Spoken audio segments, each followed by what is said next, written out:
बिस्मिल्लाहिर्रहमानिर्रहीम। अस्सलाम वालेकुम व्यूवर्स, मैं हूं डॉक्टर समिया इसहाक और आप देख रहे हैं मेरा चैनल सैम्स फार्मा।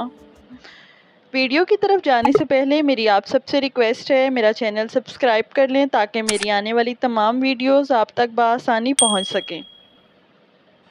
अगर आप मुनासिब खुराक खाने के बावजूद भी बहुत थकावट का शिकार रहते हैं और ख़ुद को थका थका महसूस करते हैं, आपको जिस्मानी कमज़ोरी का सामना है, तो इसकी वजह आपकी बॉडी में स्लो मेटाबॉलिक एक्टिविटी हो सकती है। क्योंकि मेटाबॉलिज़्म अगर स्लो हो जाए आपकी बॉडी में, तो आपकी बॉडी को प्रॉपर अमाउंट में एनर्जी नहीं मिलती, क्योंकि मेटाबॉलिज़्म ही एनर्जी प्रोड्यूस कर रहा होता है आपकी बॉडी में। इस वजह से आपको सुस्ती और थकावट तारी रहती है।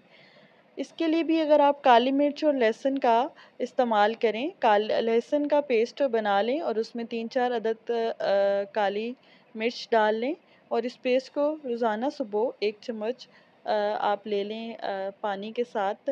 तो इससे क्या होगा कि आपका जिस्म जो है वो मज़बूत, चुस्त और तवाना रहेगा। आपकी बॉडी में मेटाबॉलिज़्म एक्टिविटी जो है वो तेज़ हो जाएगी, जिससे high amount of energy produce होगी। काली मिर्च और लहसुन में मौजूद केमिकल कंपाउंड आपकी ब्रेन की हेल्थ को बहुत अच्छा करता है। लहसुन और काली मिर्च का ये जो नुस्खा है, इसका जो पेस्ट है, ये अगर आप 8 दिन तक इस्तेमाल करते हैं तो इंशाल्लाह ताला आपको वाज़िया फ़र्क नज़र आएगा।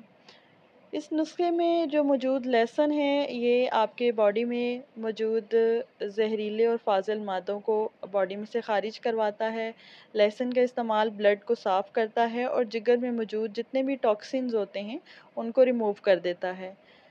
क्योंकि इस नुस्खे में लहसुन के साथ काली मिर्च भी मौजूद है जो लहसुन की इन खुसूसियात को बढ़ाती है, जो रिज़ल्ट आपको महीनों बाद मिलता है वो आप इस नुस्खे के साथ चंद दिनों में हासिल कर सकते हैं। It's all for today. I hope मेरी आज की वीडियो आपको बहुत पसंद आई होगी। मज़ीद इन्फॉर्मेटिव वीडियोस देखने के लिए मेरा चैनल सब्सक्राइब कर लें। खुदा हाफिज़।